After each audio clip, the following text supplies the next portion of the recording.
वैसहा चढ़ला शिवजी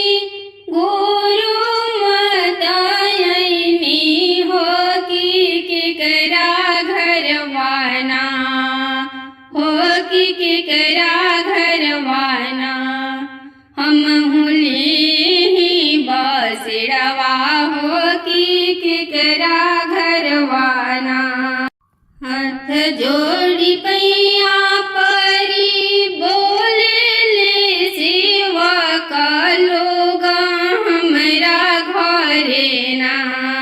हो कि हमरे घरवाना बोला जिली ना बसड़वा हो कि हमरे घरवाना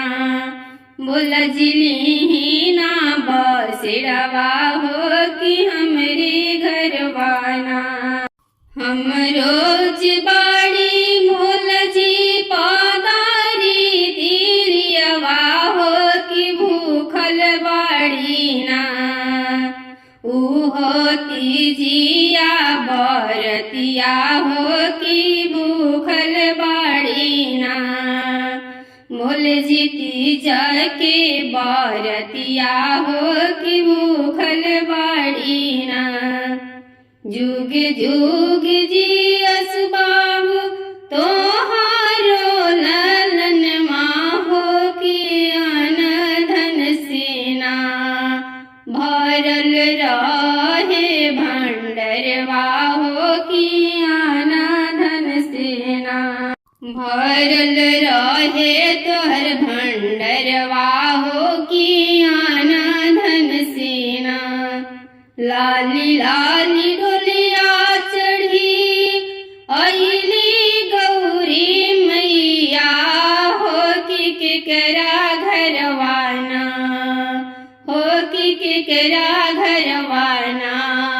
शिव काली बसड़वा हो कि केकरा घरवाना। हाथ जोड़ी पैया परी बोले ले मेनुआ बेटी हमरा घरे ना हो कि हमरे घरवाना माई जिली ना बसड़वा हो कि हमरे घरवाना माई जिली ना बसड़वा हो कि हमरे घरवाना।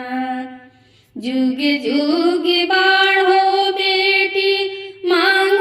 के सिंदूरवा हो या चरवा खिलौना